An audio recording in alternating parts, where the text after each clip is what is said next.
रात में रोती रही और एक ही चीज़ बोल रही थी कि अब्बा से बात करा दो, अब्बा से बात करा दो, अब्बा से बात करा दो।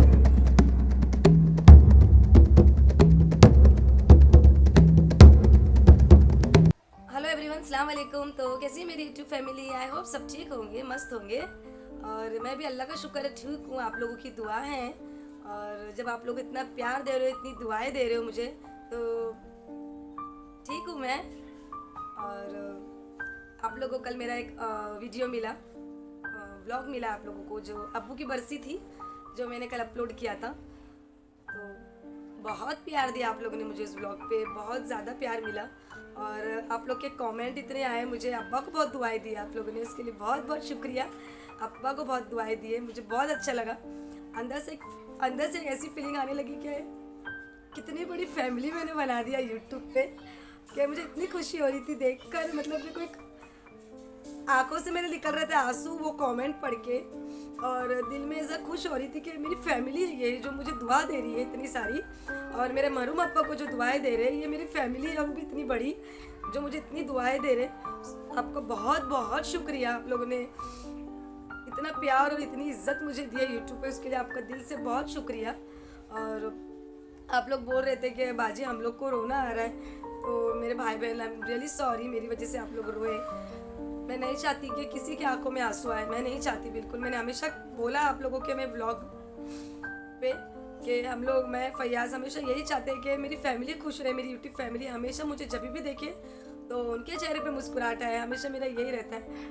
बट कुछ चीज़ें ऐसी हो जाती है कि मैं खुद इमोशनल हो जाती हूँ, बट नहीं रोने दूंगी आप लोगों को, मैं रोने नहीं दूंगी।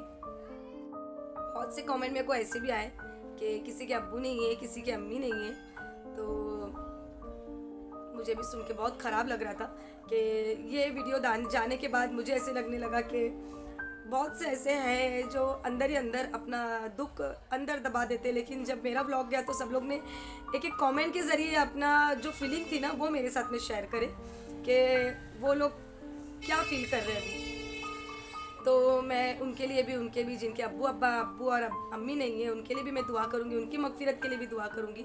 और आप लोग मुझे ज़रूर कमेंट करके बताएं, मैं हर एक का कमेंट अपनी कम्युनिटी पे ज़रूर लगाऊंगी, और मेरी सारी यूट्यूब फैमिली से उनके अम्मी या उनके अब्बू को दुआएं दिलाऊंगी।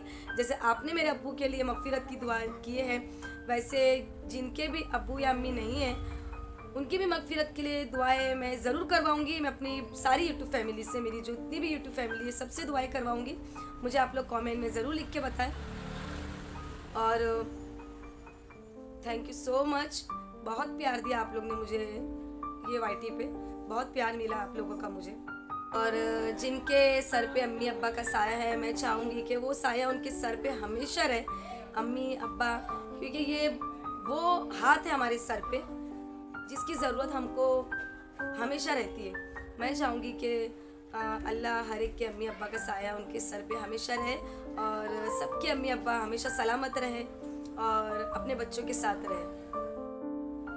आज ये वीडियो मैं इसलिए बना रही हूँ क्योंकि मेरी वाईटी फैमिली ये सोच रहे होंगे कि क्या हुआ बाजी, 4 साल हो गए, लेकिन आज भी मैं उतनी ही अंदर से टूटी भी रहती हूँ जैसे कि मैं 4 साल पहले थी।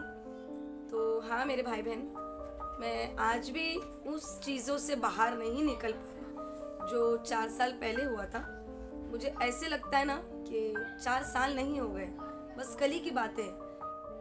12 तारीख आती है और मैं अंदर से टूट जाती हूँ, बिल्कुल टूट जाती हूँ।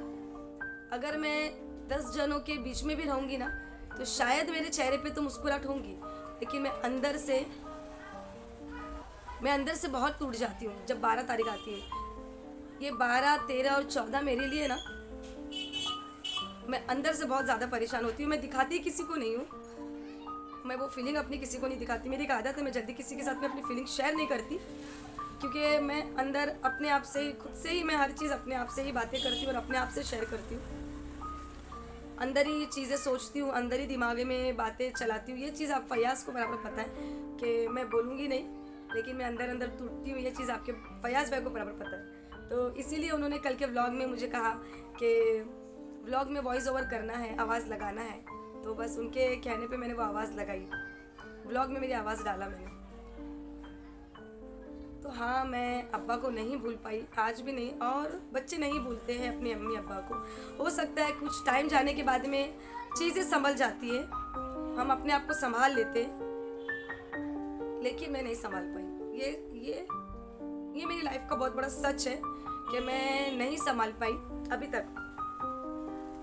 अब्बा की यादें, अब्बा की हर चीज़ें जो मैं हमेशा याद रखती हूँ अपने दिल में, दिमाग में हमेशा रहती है मेरे, क्योंकि एक अंदर से ना, मेरे अंदर एक जख्म ऐसा है मेरे अंदर जो शायद मैं किसी से नहीं बांटती, लेकिन मैं आज आप लोगों के साथ में वो चीज़ शेयर ज़रूर करूँगी कि ऐसी क्या चीज़ है जो मुझे अंदर से खा रही है। तो वो चीज़ मैं आप लोगों के साथ में आज शेयर करने वाली हूँ कि अंदर से मुझे ऐसी क्या चीज़ है जो आज तक मुझे खा रही है। और वो ये चीज़ है कि मैं आखिरी वक्त जब अब्बा के आखिरी वक्त मैं अब्बा से बात नहीं कर पाई। यही वो गिल्ट है जो मैं अंदर से खाता है मुझे, कि जब अब्बा का आखिरी वक्त था उस वक्त मैं अब्बा से बात नहीं कर पाई। अब्बा से सिर्फ मैं 10 मिनट की दूर पे थी, लेकिन मैं अब्बा से आखिरी वक्त बात नहीं कर पाई। और यही चीज़ है ना जो मुझे अंदर ही अंदर खाती है कि मैं उनके पास नहीं पहुंच पाई और मैं उनसे बात नहीं कर पाई। और मैं ये भी आपको ज़रूर बताऊंगी कि मैं क्यों नहीं मिल पाई अब्बा से। 13 तारीख को अब्बा का इंतकाल हुआ। अब्बा जा रहे थे औरंगाबाद, मेरी बहन रहती है वहाँ पे, और वहाँ से कुछ शादी की दावत आई थी, तो अब्बा को जाना था औरंगाबाद। अम्मी अब्बा दोनों जा रहे थे। तो 10 तारीख को डिसाइड हुआ कि निकलने का, और 12 तारीख को शादी थी। तो 10 तारीख को अब्बा की बात हुई थी मेरे से इस बारे में। अब्बा बोले थे मुझे जाना है, मैं जाके आता हूँ शादी में। तो मैंने भी अब्बा को मना कर दिया था, मेरे भाई ने भी मना कर दिया था कि इतना लंबा मत जाओ, क्योंकि अब्बा की तबीयत ख़राब रहती थी, उनके पैरों में सूजन चढ़ती थी बार बार। अब्बा को था डायबिटीज़, और उनका डायबिटीज़ ऐसा था कि मतलब अगर वो ज़रा भी मीठा लेते थे ना, अगर खाना भी, अगर चावल भी खा ले, अगर कुछ हुआ 19-20 भी हो गया ज़रा से भी, तो उनका डायबिटीज़ बढ़ जाता था, जिसकी वजह से हर एक 7 महीने में 8 महीने में उनको हॉस्पिटलाइज करना पड़ता था। तो जिसकी वजह से भाई ने भी मना कर दिया कि मत जाओ इतना लंबा, और मैंने भी मना किया उनको। लेकिन फिर अब्बा बोले कि नहीं, मैं जाके आ जाता हूँ, मैं आ जाऊँगा जल्दी, 4 दिन में आ जाऊँगा, ज़्यादा नहीं रुकूँगा, शादी हो जाएगी तो मैं आ जाऊँगा। और ये चीज़ अब्बा की हो गई बातें। तो हम लोग ने बोला अच्छा ठीक है, अपना ख्याल रख के जाइए। लेकिन तो फिर बस निकलने का ही था, और 10 तारीख को सोचे निकलेंगे, 11 को पहुँचेंगे, 12 को शादी है। अब्बा ने बोले थे कि शादी हो जाएगी, मैं 12 को ही बैठूंगा, 13 को मैं आ जाऊँगा। अब्बा ने बोले मैं 4 दिन से ज़्यादा नहीं रुकूंगा बेटा, मैं आ जाऊँगा जल्दी, क्योंकि अब्बा को पता था कि यहाँ पे हम लोग को अब्बा का बहुत सहारा था, हम लोगों को अब्बा हमको चाहिए था, क्योंकि स्पेशली मुझे, क्योंकि मेरे बच्चों का ख्याल रखते थे वो। मेरे बच्चे बाहर खेलते थे तो अब्बा बैठ के ध्यान रखते थे बच्चों का। तो इसलिए मैंने अब्बा को बोला अब्बा आप चले जाओगे तो बच्चे, तो बोले मैं आ जाऊँगा बेटा, टेंशन मत ले, और मेरी तबीयत का भी तो ख्याल रखना है। तो बोले मैं तबीयत का भी ख्याल रखूँगा, मेरा टेंशन मत लेना, मैं आ जाऊँगा, जल्दी आ जाऊँगा। तो बस 10 तारीख को अब्बा निकले, और अब्बा मगरिब बाद निकले, मेरे से आए मिलने के लिए। और जब आए तो अब्बा ने वाइट कलर का शर्ट पहने थे और वाइट कलर की पैजामा पहने थे, जो मेरे अब्बा को बहुत पसंद था। वाइट कलर बहुत अच्छे लगते थे, बहुत प्यारे लगते थे मेरे अब्बा उस कपड़े में, वाइट कपड़े में। तो इनफैक्ट मैं लगती भी मेरे अब्बा की जैसी, आप लोग देखें ना मेरे अब्बा का पोस्ट, मैं लगती भी मेरे अब्बा की जैसी। तो बस 10 तारीख को डिसाइड हुआ निकलने का, और 10 तारीख को मगरिब बाद मुझसे मिलने आए, और मुझे बोले आके, दरवाजे पे खड़े थे, अंदर भी नहीं आए क्योंकि पूरी रेडी थे ना। तो मेरे को बोले बेटा चलो जाके आता हूँ मैं, और बच्चे लोग का ध्यान रखना, बच्चों को बिल्कुल बाहर नहीं छोड़ना, मैं 4 दिन में आ जाऊँगा, और 4 दिन बच्चे लोग को बाहर मत छोड़ना, क्योंकि माही बहुत छोटी थी, 2.5 साल की थी, और अगर मैं छोड़ देती तो वो बाहर कहीं भी निकल जाएगी। तो अब्बा को इस बात की फिक्र थी कि अगर वो कहीं निकल गई तो मैं कैसे ढूंढने जाऊँगी, तो इस बात की अब्बा को फिक्र थी। तो अब्बा ने बोले थे कि नहीं इसको बाहर नहीं छोड़ना। मैंने नहीं अब्बा नहीं छोड़ूंगी। अब्बा बोले मैं जल्दी जाऊँगा और मैं जल्दी आ जाऊँगा बेटा। बोले अच्छा ठीक है। निकलने के टाइम पे माही बहुत ज़्यादा रो रही थी, अब्बा का पैर पकड़ के खींच रही थी कि अब्बा नहीं जाओ, अब्बा नहीं जाओ। अब्बा बोले बेटा मैं 4 दिन में आ जाऊँगा, बेटा मैं 4 दिन में आ जाऊँगा, बेटा मैं 4 दिन में आ जाऊँगा। बस वो ऐसे ही बोल रहे थे कि मैं 4 दिन में आ जाऊँगा। बस यहाँ से निकले और बस में जाए। जब बस में गए तो मुझे बस से भी फ़ोन किया अब्बा ने कि बेटा मैं बस में बैठ गया। माही चुप हो गई क्या? बोले नहीं माही रो रही है, अभी भी रो रही है माही। तो अब्बा ने माही से बस में भी बात किया और माही को बोले मैं आ जाऊँगा बेटा, रो मत, मैं जल्दी आ जाऊँगा। बस अब्बा निकल गए। 10 तारीख को निकले, 11 की सुबह पहुँच गए। और वहाँ जाने के बाद भी अब्बा ने मुझे कॉल किए। अब्बा से बात हो रही थी बराबर से, सुबह बात हुई, 11 की रात को भी बात हुई, और बस 12 तारीख को भी मुझे कॉल किए। जब शादी में निकलने के टाइम पे, शादी थी 12 तारीख को, शादी में निकलने के टाइम पे अब्बा ने मुझे कॉल किया कि बेटा मैं शादी में जा रहे हैं हम लोग अभी, तो मैंने उनको पूछी नाश्ता करे तुमने, तबीयत ठीक है क्या? मैं बार बार ये चीज़ उनको हमेशा पूछती थी कि अब्बा तबीयत ठीक है, अब्बा तबीयत ठीक है? तो बोले हाँ मैं ठीक हूँ, हाँ मैं ठीक हूँ, हाँ ठीक ही बोल रहे थे। मुझे ऐसा कुछ नहीं बताया कि उनकी तबीयत ख़राब हुई है वहाँ पहुँचने के बाद। तो हाँ मेरी तबीयत ठीक है, यही चीज़ वो बोल रहे थे। तो 12 तारीख को बस ये निकलने के टाइम पे, मुझे शादी में निकलने के टाइम पे कॉल किया कि मैं शादी में जा रहा हूँ, अगर जल्दी हम लोग आ गए बेटा तो हो सकता है मैं रात में भी बस में बैठ जाऊँ, अगर नहीं तो फिर मैं कल बैठूंगा। बोले अच्छा ठीक है, अब संभाल के जाके संभाल के आओ। 12 तारीख का पूरा दिन चला गया। शाम को कुछ 7 बजे मुझे अचानक फ़ोन आया अब्बा के फ़ोन से। तो जब फ़ोन आया तो मैंने फ़ोन उठाया तो मैंने देखा कि अब्बा का फ़ोन है। तो मैं माई को बोलने लगी कि माई देख नाना का फ़ोन आ गया, नाना अब्बा का, और अभी अब्बा शायद निकलने वाले, अभी अब्बा कल आ जाएंगे करके। मैं ऐसा बोलते बोलते मैंने फ़ोन उठाया, और जब मैंने फ़ोन उठाया तो फ़ोन पे अब्बा नहीं थे, अम्मी थे। तो मैं थोड़ी देर के लिए एकदम ऐसा हो गई थी कि मतलब अम्मी, क्योंकि अब्बा के पास अपना फ़ोन था, अम्मी के पास अपना फ़ोन था। अब्बा अपने फ़ोन से करते थे, अम्मी अपने फ़ोन से करते थे। तो फिर मैंने अम्मी को बोला अम्मी क्या हुआ, तुम्हारा फ़ोन ख़राब है क्या? क्या हुआ, आप लोग निकल रहे क्या? मैं ऐसा पूछी उनको, आप लोग निकल गए क्या, बस में बैठ गए? तो अम्मी ने मुझे एक बात बोले फट करके, अम्मी का आवाज़ में थोड़ी हिचक रहे थे बात करने, और उन्होंने मुझे बोला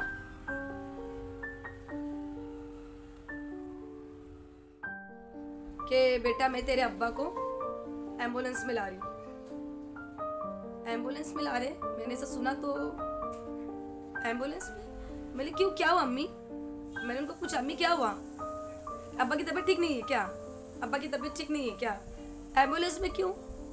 बोले नहीं अब्बा की तबीयत तेरी ज़रा ख़राब हो गई है। मैंने ज़रा डायबिटीज़ बढ़ गया है क्या? तो मैंने कब हुआ? तो फिर बताने लगे कि नहीं, शादी में निकलने के टाइम पे जब अब्बा अम्मी दोनों गाड़ी में बैठे तो अब्बा ने गर्दन है ना अम्मी के, अपना मुंडी है ना, मुंडी अम्मी की गर्दन पे ऐसा छोड़ दिए और मुँह से अब्बा के फेस निकलने लग गया। अम्मी बता रहे थे। तो अम्मी बोले कि ना ऐसा हुआ, तो हम लोग हॉस्पिटल में लेके गए। तो शाम तक के थे, लेकिन तेरे अब्बा बार बार बोल रहे कि नहीं मेरे बच्चों के पास जाने का है, मुझे बॉम्बे लेके चलो, मैं बम्बई जाऊंगा, मेरे बच्चों के पास जाऊंगा, उधर ही हॉस्पिटल में एडमिट करो, मुझे यहाँ नहीं रहने का करके। तो इसके लिए बोले मैं अब्बा को तेरा एम्बुलेंस में मैं लेकर आ रही हूँ। बोले अच्छा ठीक है। मैं बोले अच्छा ठीक है। मैंने बिल्कुल रोया भी नहीं, क्योंकि अगर मैं रोती तो अम्मी शायद टूट जाते हैं। मैं उनको सब्र दिलाई कि नहीं कुछ नहीं होगा। मैं बोली तुम टेंशन मत लो, अब्बा को लेकर आओ, या हॉस्पिटल में दिखाएंगे, अच्छे हो जाएंगे। मैं बोली हमेशा तो तबीयत खराब होती रहती है ना उनकी, हम लोग दिखा देते हैं हॉस्पिटल में, और उनके हम लोग का फैमिली डॉक्टर था मेरे अब्बा को, जो हमेशा ट्रीटमेंट मिलती थी जहाँ से अब्बा अच्छे हो जाते। तो मेरी टेंशन मत लो, यहाँ पे दिखाएंगे ना, तुमने आ जाओ फटाफट, तुम आ जाओ, टेंशन मत लो। अम्मी निकल गए थे 8 बजे तक, ये लोग निकल गए थे। और जब तक वो निकले मैं हर 1 घंटे में अम्मी से बात कर रही थी, हर 1 घंटे में। फिर 1 घंटे के बाद मैंने कॉल किया, फिर 1 घंटे के बाद मैंने कॉल किया। मैंने अम्मी को बोली एक काम करे, मुझे अब्बा से बात तो कराओ, ज़रा मेरे को बात तो करा दो। तो अम्मी ने फ़ोन लगा के अब्बा को दिए एम्बुलेंस में ही। तो जब अब्बा को दिए तो अब्बा शायद बात नहीं कर पा रहे थे, उनकी तबीयत मुझे लग रहा था कि ज़्यादा ख़राब है। तो वो खाली हाँ, मैं बोल रही थी अब्बा क्या हुआ अब्बा, हाँ, खाली हाँ ही कर रहे थे, वो बात नहीं कर पा रहे थे। फिर मैंने माई को फ़ोन दी कि मेरी चलो माई की आवाज़ तो सुन के शायद खुश हो जाएंगे, उनकी जान में जान आ जाएगी, क्योंकि माई में उनकी जान आधी बसती थी। तो मैंने माई को दी, तो माई भी बात करी, अब्बा अब्बा कर रही थी फ़ोन पे, तो हाँ हाँ कर रहे थे। तो अम्मी ने फ़ोन लिया, बोले नहीं बेटा बात नहीं कर रहे। बोले चलो कोई नहीं अम्मी बात मत करो अभी, एक काम करो हॉस्पिटल आप पहुँच जाओ, किधर जाएंगे करके सब पूछे। तो मेरे भाई ने बता दिया था कि वही हॉस्पिटल सीधे पहुँच जाए जहाँ पे अब्बा को हमेशा एडमिट करते थे हम लोग, कुछ भी होता था। तो अम्मी बोले ठीक है। तो मैंने अम्मी को ये चीज़ बोल दी है, मैंने बोली अम्मी को कि अम्मी 1 घंटा पहले, आप पहुंचने के 1 घंटा पहले मुझे कॉल कर देना कि मैं अभी पहुंचने वाली हूँ। मुझे आधा घंटा पहले भी कॉल करेंगे तो चलेगा, क्योंकि वो जो हॉस्पिटल था ना मेरे घर से सिर्फ 10 मिनट की दूरी पे था। तो मैंने अम्मी को बोली आधा घंटा पहले भी कॉल करोगे ना, मैं हॉस्पिटल के पास जाके खड़ी हो जाऊँगी बच्चे लेके। तो अम्मी बोले अच्छा ठीक है मैं कॉल कर दूँगी। हालाँकि मैं रात तक बात ही कर रही थी, 1 घंटे में कॉल कर रही थी। बस ऐसा हो गया कि ना अम्मी ने वो गाड़ी फास्ट चल गई, ट्रैफिक नहीं था। तो बस मैंने कॉल किया कि अम्मी का फ़ोन नहीं आया, आधा घंटा हो गया, मैंने टाइम देखा। तो मैंने फ़ोन किया अम्मी को, मैंने अम्मी कहाँ पहुँचे? तो अम्मी बोले कि अरे बेटा हम लोग घुस गए हॉस्पिटल में। बोले घुस गए हॉस्पिटल में, चले गए? बोले हाँ। बोले अंदर चले गए? तो बोले हाँ। जब अम्मी ने बोले ना अंदर चले गए तो मेरा दिल थोड़ा सा छोटा हो गया, क्योंकि मैं चाहती थी कि ना मैं बाहर से अब्बा को मिलूँ, जब एम्बुलेंस से निकाले ना तो मैं वहाँ अब्बा से थोड़ी 2 बात कर लूँ, अब्बा का एक चेहरा देख लूँ, वो मुझे देख ले, मैं उनको देख लूँ। लेकिन वो अंदर चले गए। मेरा भाई पहले से ही पहुँच गया था वहाँ पे हॉस्पिटल में, क्योंकि वो उसकी फैमिली को नहीं लेकर गया था, उसकी फैमिली घर में ही थी, वो पहले ही जाके बैठ गया था वो हॉस्पिटल में वहाँ से। तो मैंने अम्मी को पूछा तो अम्मी बताया कि नहीं वो आके बैठ गया है, मेरा भाई है वहाँ पे ही। तो मैं बोली अच्छा ठीक है, मैं फ़याज़ को मैं आ जाऊँ क्या अम्मी को, मैं ऐसा पूछी भी, तो अम्मी बोले कि नहीं अभी मत आ, अभी तू फ़याज़ को भेज दे, अभी पहले क्या है देखते ना ज़रा, अभी तो लेकर आए ना बेटा। तो मेरा अच्छा ठीक है, अंदर पहले दिखा दो, उसके बाद में मैं आती हूँ। बोले हाँ ठीक है, बाद में आ जाओ। मैंने फ़याज़ को बोली कि फ़याज़ चलो, अब्बा आ गए। मैंने उनको यही बोली कि फ़याज़ अब्बा आ गए, तुम जा रहे, मैं आऊँ क्या, मेरे को लेके चलते क्या। तो ये बोले कि नहीं, बोले अम्मी ने भी मना किए ना, तुम भी मत चलो। मैं क्या करूँगा, क्योंकि ना माही बहुत छोटी भी थी और उसको ना पैचिस हो रही थी, लूज़ मोशन चालू थी, माही को पैम्पर लगा के रखी थी और उसके लूज़ मोशन चालू थे। तो फ़याज़ मेरे को बोले कि ना मैं भी तुमको संभालूंगा, बच्चे संभालूंगा, कि मैं क्या क्या संभालूंगा। मैं पहले जाता हूँ, मैं देखता हूँ क्या है कंडीशन अब्बा की, कैसे मैं मिलता हूँ, कभी कुछ ज़रूरत पड़ेगी तो जाना पड़ेगा। मेरा भाई तो है, तो मेरे को बोले है भाई है वहाँ पे, मैं भी जाता हूँ, देखता हूँ, जैसा ऐसा लगेगा मौका तो फिर मैं आके तुमको लेके जाऊँगा। मैंने अच्छा ठीक है। ये चले गए रात में, ये गए। फिर मुझे अम्मी को मैं कॉल कर रही थी, इनको भी मैं बार बार कॉल कर रही थी कि अब्बा की तबीयत सही है, अभी मिले तुम। मेरे को बोले नहीं मिला, मदीना हुआ है, आईसीयू में लेके गए अब्बा को, अंदर आईसीयू में चले गए। तो बोले तुम नहीं मिले, तो बोले नहीं मेरे को नहीं मिल रहा है, उन लोग नहीं जाने दे रहे, खाली अम्मी जा रहे अंदर। तो मैं बोली मेरे को बात करना है, मेरे को मिलने का है। बोले हाँ रुको मैं लेके जाऊँगा, रुको मैं लेके जाऊँगा। मैं रात भर, मेरा ऐसी था कि ना हर 1 घंटे में कॉल कर रही थी या आधे घंटे में भी कॉल कर रही थी, फ़याज़ मेरे को मिलना है, मेरे को बात करना है अब्बा से, मुझे मिलना है, मुझे बात करना है। तो मेरे को एक ही बात बोल रहे थे कि नहीं रुको रुको रुको, मैं लेके जाऊँगा। फिर अम्मी ने मेरे को कुछ 3 बजे फ़ोन किए और 3 बजे मुझे अम्मी ने कॉल किए। मेरे को बोले कि ना अब्बा को ना कुछ खिलाना है बेटा, एक गरम कर, फ़याज़ को मैं भेज रही हूँ, थोड़ी गंजी बना के भेज दे अब्बा के लिए। वो अब्बा को गंजी लगेगी, चावल और मूंग की दाल की मैं गंजी बनाती थी हमेशा, कभी भी अब्बा को लगती तो मेरे को बोलते तो मैं बना के दे देती थी उनको, बीमार रहते तो वो पीते थे मेरे हाथ का। तो बोले अम्मी ने बना के भेज दे। तो मैं फटाफट, मैं बोले अच्छा ठीक है आप फ़याज़ को भेजो, मैं भेजती हूँ। मैं फटाफट, अम्मी ने कॉल की, मैं गंजी बनाई, फटाफट फ़याज़ आए। और जब भी मैं बोली उनको फ़याज़ को क्या चलो ना मैं भी चलूँ क्या, तो मेरे को बोले कि ना मैं क्या करूँगा, मत दो तुमको लेके जाके वहाँ पे बिठा के, बच्ची सताएगी, मैं क्या क्या करूँगा, बच्ची को संभालूंगा, तुमको संभालूंगा, कभी इमरजेंसी में कुछ हुआ, ज़रूरत पड़ गई, मुझे भागम दौड़ी करनी पड़ी, तो मैं तुमको छोड़ के कैसे जाऊँगा, मुझे तुमको भी तो लेना पड़ेगा ना। तुम रहो, अब्बा को हालत में थोड़ी कंडीशन अच्छी हुई, मैं तुमको लेके जाऊँगा, मैं भी जाके ये ज़रा गंजी दे देता हूँ। फिर ये चले गए गंजी लेके रात में, फिर गंजी पिलाए। तो आखिरी उनका रिस्क था, वो मेरे हाथ का गंजी उन्होंने पिए और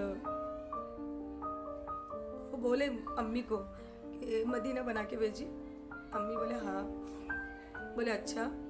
और उसके बाद में 6 बजे आ गए, तो ये घर पे आए तो मैंने उनको बोली अल्लाह क्या हुआ, आ गए घर पे, क्या हुआ अभी अब्बा ठीक है क्या। तो मेरे को ये बोलने लगी कि नहीं अभी ठीक है अब्बा। अम्मी ने बोले कि ना तू जा घर पे, हम लोग हैं देख रहे, मेरा भाई भी उधर ही था। अम्मी ने बोले कि फ़याज़ को तुम जा, क्योंकि माई को तबीयत ख़राब थी, माई की भी। मेरे को अम्मी बोले कि नहीं मदीना अकेली है, वो कभी कुछ हो गया तो वो कैसे देखेगी अकेले, उसकी तबीयत भी ख़राब थी माई की भी। तो अम्मी ने फ़याज़ को बोले तू घर पे जा, ज़रूर सुबह में अब्बा को, अभी फ़िलहाल तो डॉक्टर ने अब्बा को बोल दिया था कि डायलिसिस करना पड़ेगा, अब्बा को डायलिसिस करना पड़ेगा, क्योंकि ना अब्बा का जो ब्लड था ना वो गाढ़ा हो गया था और डायलिसिस की ज़रूरत पड़ेगी।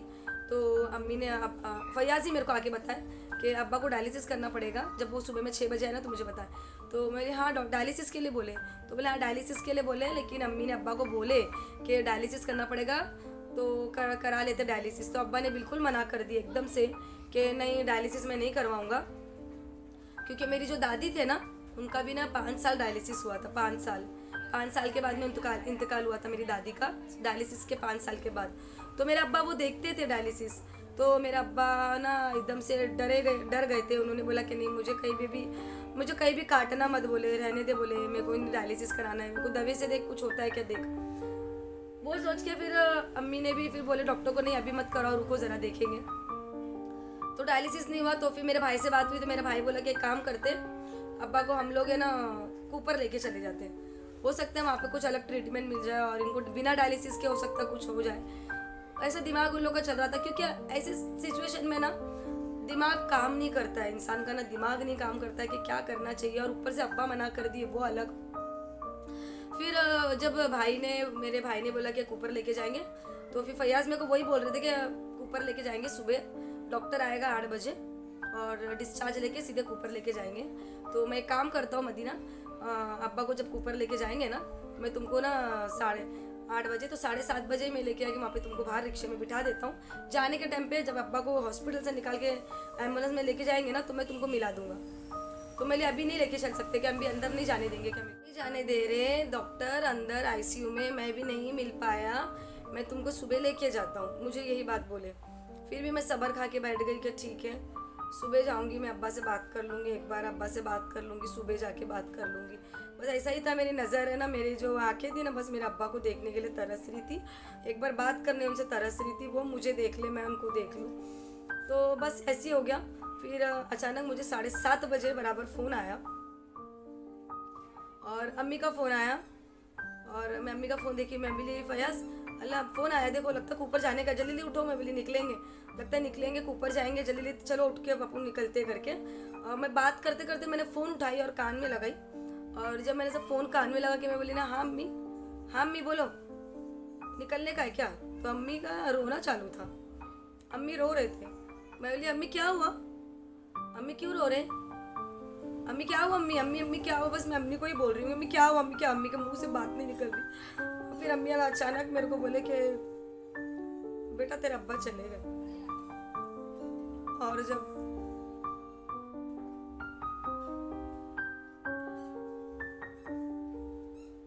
तेरे अब्बा चले गए जब बोले ना अम्मी ने, तो 1 मिनट के लिए मेरे पैरों से जमीन हिल गई कि अब्बा चले गए। और मैं उनको चिल्ला रही हूँ कि क्या बोल रहे, दिमाग खराब है क्या तुम्हारा, मैं ऐसा चिल्ला रही हूँ, मैं क्या बोल रहे, दिमाग खराब है। फयाज सुने और उन्होंने मेरे हाथ से फ़ोन छीन लिए, मेरे को बोले क्या हुआ, और अम्मी से बात की तो अम्मी बोले कि नहीं अब्बा चले गए। और मैं बहुत चीखे मार के रोई और फयाज को एक ही बात बोली, पूरी रात में रोती रही और एक ही चीज़ बोल रही थी कि अब्बा से बात करा दो, अब्बा से बात करा दो, अब्बा से बात करा दो, अब्बा से एक बार बात कर लूँ। लेकिन पूरी रात चली गई और मैं बोलती रह गई कि मुझे जाने का, अब्बा से एक बार मिलने का है, लेकिन मुझे मिलने नहीं मिला, मुझे बात करने नहीं मिला। और एक ही दिमाग में बातें आने लग गई ऐसी कि मैं आप लोग से हमेशा कहती हूँ ना कि मैं हमेशा हंसती हूँ, मेरी जो ये कंडीशन है इस कंडीशन में मैं हमेशा मुस्कुराती हूँ और खुल के जीती हूँ अपनी ज़िंदगी अपने तरीके से। लेकिन कुछ चीज़ें ऐसी हो जाती है कि ना चाहते हुए भी इंसान के दिमाग में यही आता है कि अगर मेरे पैर होते तो मैं क्या घर में रुकती, मैं बिल्कुल नहीं रुकती, मैं मेरे बच्चे लेती और हॉस्पिटल रात ही को भाग जाती मेरे बच्चे लेके। लेकिन उस वक्त मैं इतनी लाचार अपने आप को महसूस कर रही थी ना कि पूरी रात मैंने अम्मी से बोली, फैयाज से बोली और मुझे अब्बा से आखिरी बार बात करने नहीं मिला। तो फैयाज से भी मैं रो रो के यही बोल रही थी, नहीं मिला है, नहीं मिला है, नहीं बात करने मिला है, नहीं बात करने मिला। और वो रो रहे बोल रहे मैं कौन से मिला, बोले मैं जाके भी मुझे नहीं मिला मिलने, मैं गया तो भी मुझे नहीं मिला, मुझे क्या मालूम था कि अब्बा चले ही जाएंगे। और रो रो के एक ही दिमाग में बात आ रही थी कि सिर्फ 10 मिनट के लिए शायद मुझे मेरे पैर मिल जाते, मेरे बच्चे ले लेती, गोद में लेके भागती, एक बार मेरे अब्बा से बात कर लेती। और ये चीज़ 4 साल से मुझे खा रही अंदर अंदर कि मैं 10 मिनट की दूरी पे थी मेरे अब्बा से और मैं सिर्फ अपनी लाचारी की वजह से मैं अपने अब्बा से बात नहीं कर पाई। मेरे अब्बा के पास मेरा भाई था, मेरी बहन थी, लेकिन मैं नहीं थी, मुझे नहीं मिला अब्बा से आखिरी बार बात करने नहीं मिला। और यही वो चीज़ है जो मैं संभल नहीं पा रही हूँ और अपने आप को एकदम अंदर से ये चीज़ें मुझे खाती है कि अगर पैर होते तो रुकती क्या घर में। फयाज भी गलत नहीं है, वो भी यही सोच रहे थे कि वो अपनी जगह सही थे कि मुझे संभालेंगे, बच्चे को संभालेंगे, कभी कुछ चीज़ें लग गई तो छोड़ के भागना पड़ेगा, अब्बा को कहीं हॉस्पिटल में ट्रांसफ़र करना पड़ा या दवाई के लिए, और माही रोएगी अगर तो उसको लेंगे। वो चीज़ अपनी जगह पे वो सोच रहे थे, और उन्होंने भी नहीं सोचा था कि ऐसा कुछ हो जाएगा। अब्बा वाकई में चले जाएंगे हम लोग को छोड़ के। और जब खबर आई बहुत टूट गए हम लोग, बहुत। मैं पूरी तरीके से टूट गई। बस पूरी रात एक आस में थी, अभी जाऊंगी, अभी देखूंगी, अभी जाऊंगी, अभी देखूंगी, लेकिन नहीं मिला। अब्बा ने बोले थे मुझे मैं 4 दिन में आ रहा हूँ, लेकिन मेरे अब्बा 4 दिन में आए लेकिन जिंदा नहीं आए। बराबर 4 दिन में ही आए वो, 12 तारीख को आए वो।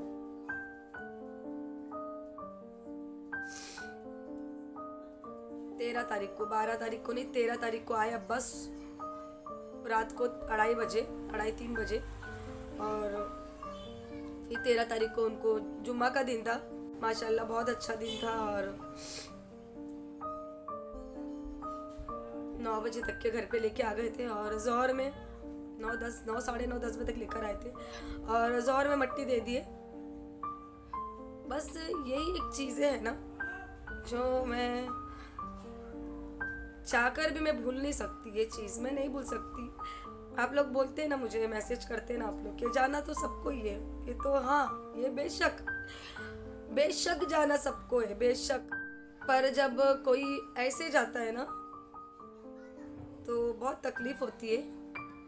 जब हम सिर्फ 10 मिनट की दूरी पे और हम बात नहीं कर पाए ना, ये चीज़ खाती है मुझे अंदर अंदर। एक बार बात कर लेती, एक बार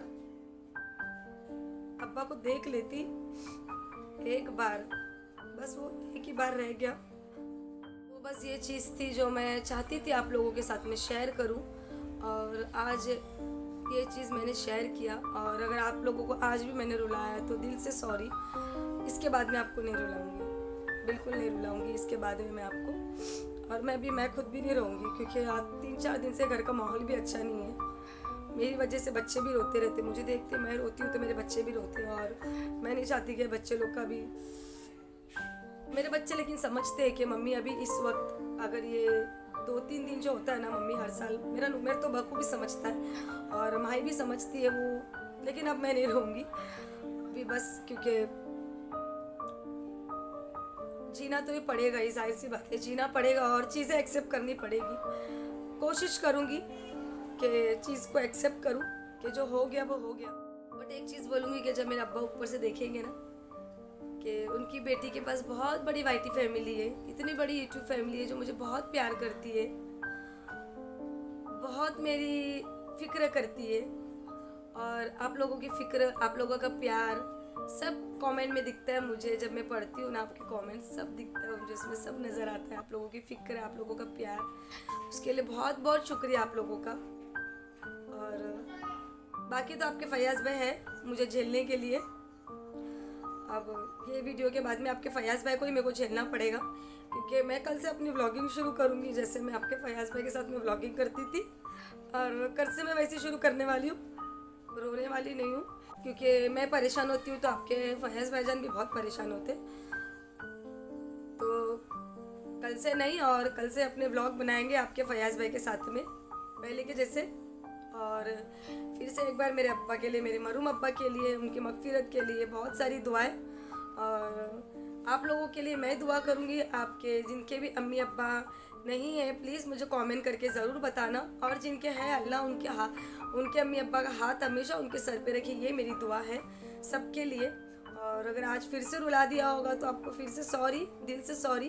तो चलिए फिर ये वीडियो में ऐड करूँगी, मिलूँगी आपको एक नेक्स्ट मज़ेदार वीडियो के साथ में। जब तक कि दुआ में याद रखिए। अल्लाह हाफिज़।